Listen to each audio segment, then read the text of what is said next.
Hello friends, study hack with hack channel में आप सभी का स्वागत है। जैसे कि इससे प्रीवियस वीडियो में हमने टॉपिक किया था नॉलेज। नॉलेज क्या होती है, इसकी डेफिनेशन, और एक था नॉलेज पिरामिड। ठीक है, ये सब टॉपिक्स हमने कवर कर ली। आज का जो हमारा टॉपिक रहेगा वो होगा टाइप्स ऑफ नॉलेज। अब टाइप्स ऑफ नॉलेज क्या है, मतलब नॉलेज के कितने टाइप्स होते हैं, कौन कौन से होते हैं। सबसे पहली बात तो नॉलेज के 5 टाइप्स होते हैं। तो चलिए वीडियो को स्टार्ट करते हैं और देखते हैं कि नॉलेज के कौन से 5 टाइप्स होते हैं और उनका मीनिंग क्या है।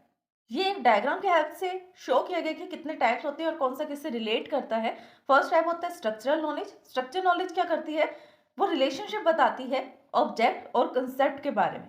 फिर आता है डिक्लेरेटिव नॉलेज। डिक्लेरेटिव नॉलेज कौन सी नॉलेज को बताती है, ऑब्जेक्ट और उसके फैक्ट के बारे में। फिर आता है प्रोसीजरल नॉलेज। प्रोसीजरल नॉलेज किसको बताती है, रूल्स एंड प्रोसीजर्स के बारे में। है नेक्स्ट मेटा नॉलेज। अभी मेटा नॉलेज क्या होता है, जो नॉलेज अबाउट नॉलेज होती है। फिर आता है ह्यूरिस्टिक। ह्यूरिस्टिक का मीन्स रूल्स ऑफ थम्स। ठीक है, अब जो फर्स्ट हम रीड करेंगे नॉलेज, वो कौन सा टाइप है, डिक्लेरेटिव नॉलेज।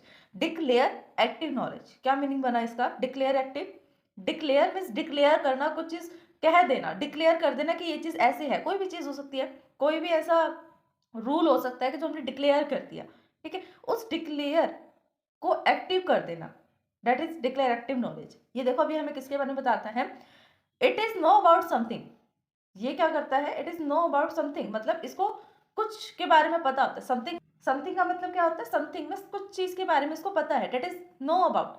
वो जानता है कुछ चीज के बारे में, वो होती है हमारी डिक्लेरेटिव नॉलेज।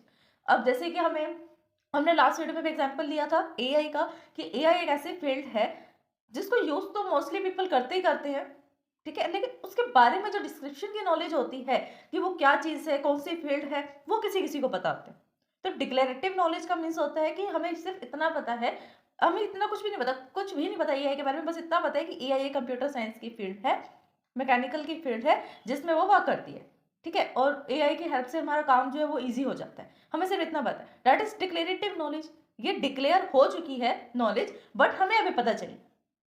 समझ में आई, डिक्लेरेटिव का मतलब क्या है, जो चीज डिक्लेयर हो चुकी है, एक्टिव भी है, उस नॉलेज को हम गेन कर रहे हैं। ये नॉलेज तो डिक्लेयर हो चुकी है ना कि एआई एक ऐसी फील्ड है जो computer science, mechanical engineering students, engineering fields में होती है, और एआई जो है हमारे काम को और इजी कर देती है। ये काम डिक्लेयर हो चुका है, ये जो रूल है, ये जो बात है, वो डिक्लेयर हो चुकी है और एक्टिव भी है, क्योंकि आज का जितनी भी एप्लीकेशन है वो किसकी तरफ फॉरवर्ड हो रही है, किसकी तरफ हो रही है फॉरवर्ड, वो फॉरवर्ड हो रही है एआई की तरफ। ठीक है, दैट इज ओवर नॉलेज। जो चीज डिक्लेयर हो चुकी है, उस नॉलेज को अगर हम गेन कर रहे हैं, उसके बारे में हमें कुछ भी पता है ना, that is over declarative knowledge. अभी डिक्लेरेटिव नॉलेज में कौन कौन से पॉइंट्स आते हैं, it include the concept, fact and object.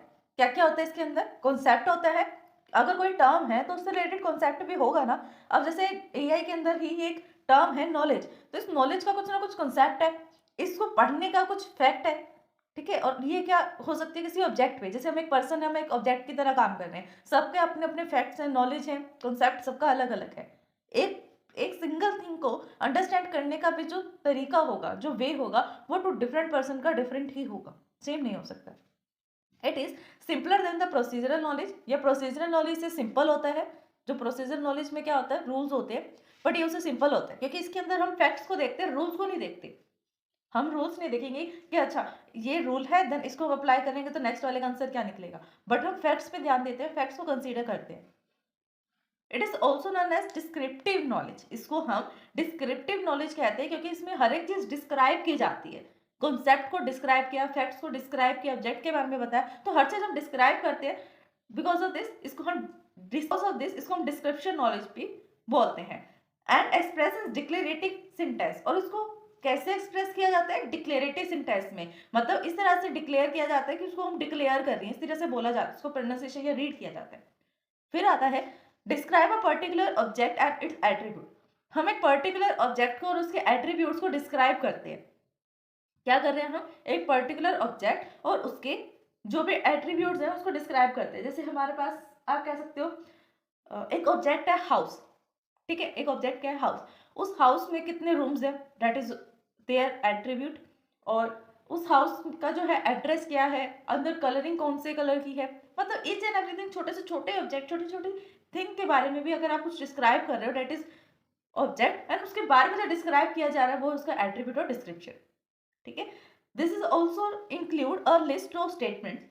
इसके अंदर क्या होता है, लिस्ट ऑफ स्टेटमेंट्स होती है, मतलब स्टेटमेंट्स की लिस्ट बनी होती है that are fully describe the some objects or concept, जो हर एक कॉन्सेप्ट को, हर एक डिस्क्राइब किया जाता है, हर एक कॉन्सेप्ट को, हर एक ऑब्जेक्ट को उसके बारे में पूरा डिस्क्रिप्शन दिया जाता है. It is more fully describe. It describe but is not about the problem.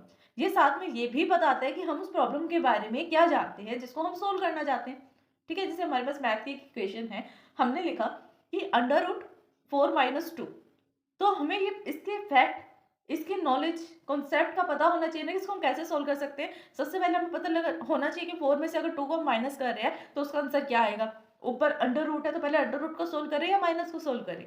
तो कॉन्सेप्ट का तो हमें पता होना चाहिए ना, नहीं तो हम कैसे एक पर्टिकुलर सोल्यूशन तक पहुंच सकते हैं. क्योंकि आप सभी को पता है कि ऐसा अगर हमारे पास स्टेटमेंट आ जाता है जिसमें प्लस माइनस सबका कॉम्बिनेशन है, तो उसको सोल्व करने के लिए हमें उस पर बोर्ड मास अप्लाई करना पड़ता है. बोर्ड मास एक रूल है जिससे हम उसको अप्लाई करेंगे और ये पता लगेगा कि सबसे पहले सिंबल हमें कौन सा सोल्व करना है. नहीं तो हम कंफ्यूज हो जाएंगे, कोई प्लस का सिंबल पहले सोल्व करेगा, कोई माइनस का करेगा, कोई मल्टीप्लाई, कोई डिवाइड, कोई मॉडुलस, मतलब अलग अलग ऑपरेशन है. सबका आंसर भी जो है फिर उसके अकॉर्डिंग अलग अलग ही आएगा. इसलिए हर एक सिचुएशन को, हर एक प्रॉब्लम को हमें पहले डिस्क्राइब करना आना चाहिए. प्रॉब्लम डिस्क्राइब होगी तो उसका सोल्यूशन भी ड्रॉ करना ईजी हो जाएगा. तो अगर हम डिक्लेरेटिव नॉलेज की बात करते हैं तो इस डिक्लेरेटिव नॉलेज के अंदर हमें प्रॉब्लम को डिस्क्राइब करते हैं कि हमारी प्रॉब्लम ये है, इसका कॉन्सेप्ट क्या है, इस प्रॉब्लम के पीछे का फैक्ट क्या है. ठीक है, ईच एंड एवरीथिंग उसको हम डिस्क्राइब करते हैं. आता है नेक्स्ट प्रोसीजरल नॉलेज. अभी प्रोसीजरल नॉलेज क्या होती है, अभी हमने देखा कि ये रूल्स पे काम करती है. प्रोसीजर, सिंपल एक वर्ड लो, प्रोसीजर. अभी प्रोसीजर क्या होता है? प्रोसीजर का मतलब ही क्या होता है, एक प्रोसीजर है, स्टेप बाय स्टेप हम काम कर रहे हैं, और प्रोसीजर को हम फंक्शन भी बोलते हैं. ठीक है, तो प्रोसीजर का मीनिंग क्या निकला, प्रोसीजर का मतलब ये है जो एक प्रोसेस के थ्रू काम करेगी, उसका डिफाइंड प्रोसेस है. अगर हम किसी भी काम को करने जा रहे हैं तो उसके स्टेप्स जो है वो पहले से ही डिफाइंडेड है. सपोज करो कि हमें एक वेबसाइट बनानी है, तो वेबसाइट बनाने के जो भी स्टेप्स होंगे वो सबके लिए सिमिलर रहेंगे. ठीक है, एक सॉफ्टवेयर डिजाइन करना है, जो सॉफ्टवेयर डेवलपमेंट लाइफ साइकिल है वो सबके लिए सिमिलर रहेगी, चाहे आप कौन से भी टाइप का फॉर्मेट यूज कर लो, उसके साथ कोई भी मेथड यूज कर लो, बट जो लाइफ साइकिल है वो सबके लिए सेम रहेगी.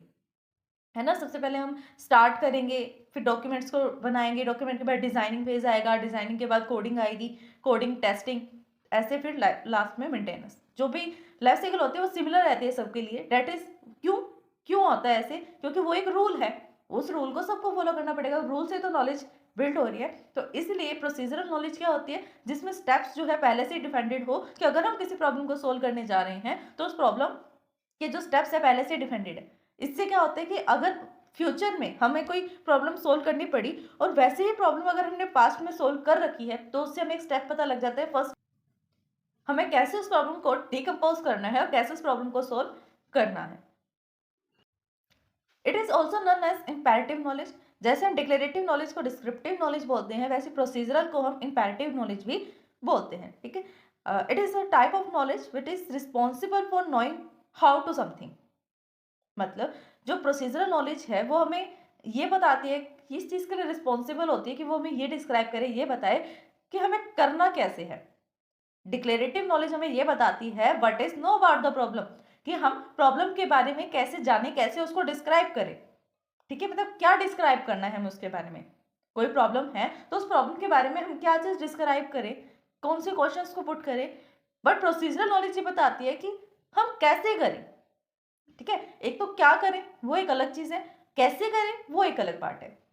तो प्रोसीजरल नॉलेज हमें बताते हैं कि knowing about how to do something, how to do something, कि हमें कुछ करना है तो वो कैसे करना है. It can be directly applied on the task. इसको हम डायरेक्टली अपने टास्क और अपने प्रॉब्लम पर अप्लाई कर सकते हैं. क्यों? क्योंकि इसके प्री डिफाइंडेड रूल्स है, इसलिए. It include the rules, strategies, procedures, agendas etcetera. इसके अंदर क्या होते हैं, रूल्स होते हैं, प्री डिफाइंडेड स्ट्रेटेजीज होती हैं, प्रोसीजर्स होते हैं, एजेंडाज होते हैं. मतलब अपना एम होता है कि इसको काम, इस टास्क को परफॉर्म करने के पीछे हमारा क्या एजेंडा है, क्या टास्क, क्या हमारा मेन एम है, गोल क्या है, ऑब्जेक्टिव क्या है हमारा. It depend on the task on which is to be applied. ये उस टास्क पर डिपेंड करता है जिस पर हम इसको अप्लाई करना चाहते हैं. मतलब हमें प्रॉब्लम को देखकर उस पर नॉलेज अप्लाई करनी चाहिए, हमें कौन सी नॉलेज उस पर अप्लाई कर सकते हैं. Type how problem is solve, ये हमें ये भी बताता है कि हम किसी भी प्रॉब्लम को सोल्व कैसे कर सकते हैं. क्योंकि कैसे बताएगा, स्टेप के थ्रू ही बताएगा. वापस घूम फिर के वही चीज़ आ रही है कि स्टेप्स जो है प्री डिफाइंडेड होते हैं, वो हमें ये बताते हैं कि हमें काम कैसे करना है, प्रॉब्लम को सोल्व कैसे करना है, प्रॉब्लम को डिस्क्राइब कैसे करना है. This is the type of knowledge which provide the direction और हाउ टू डू समथिंग. वापस वही कि हाउ टू डू समथिंग, हम कैसे क्या करें, उसकी हमें एक डायरेक्शन देता है, गाइडेंस देता है कि सबसे फर्स्ट स्टेप पर आप इस प्रॉब्लम को सोल्व करो, फर्स्ट ऐसे करो, सेकंड ऐसे करो, थर्ड स्टेप या फोर्थ है, जिससे आपको एक डायरेक्शन मिल जाती है उस पर्टिकुलर टास्क को परफॉर्म करने की। ठीक है, तो स्टूडेंट्स यही था हमारा आज का टॉपिक। बचे हुए जितने भी हमारे पास नॉलेज के टाइप्स है वो हम नेक्स्ट वीडियो में डिस्कस करेंगे। आज के लिए बस इतना ही। अगर इस वीडियो को समझने में आपको कोई भी डाउट आता है देन आप हमें कमेंट कर सकते हैं। Thanks for watching my video.